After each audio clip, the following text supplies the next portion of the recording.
You'd walk in and he'd just be like, and he'd smile at everybody, you know, he just made you feel great.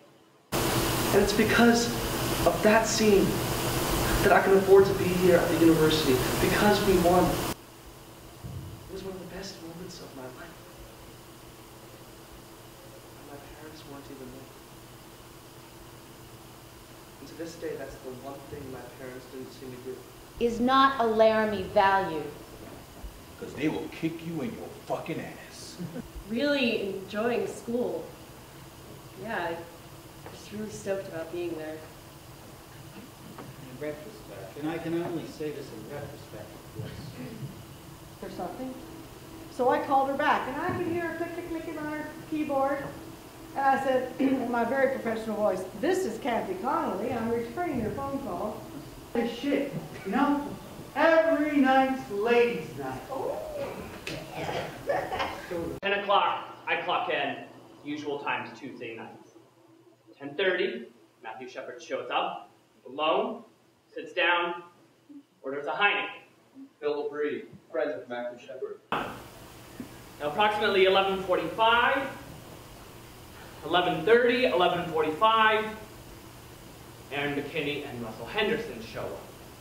Now I didn't know their names. That for like a good 10 minutes. You've seen them two guys with them. You see them getting like.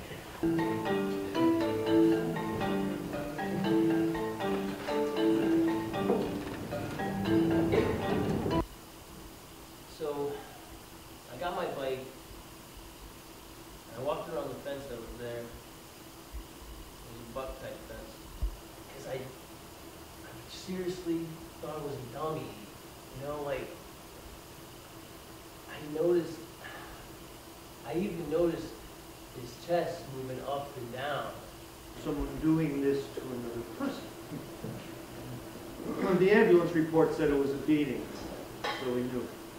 There was nothing I could do. Hey, wake up! Hello? But there was nothing. His shoes were missing. He was tied. So tight. So I used my boot knife and I tried to slip it in between the rope and his wrist. I had to be extremely careful. We rolled him over to his left side.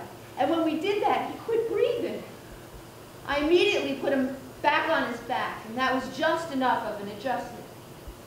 And I go and work on Matthew. So there's Aaron in one room, and there's Matthew in another, 2 doors down.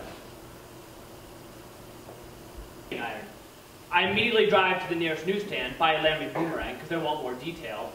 Buy that, go home.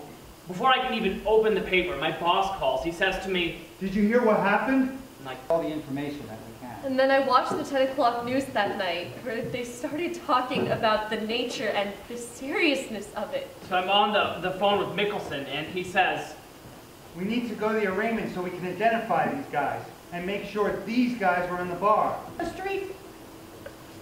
So I just took off and I went. Anybody told you about the arraignment?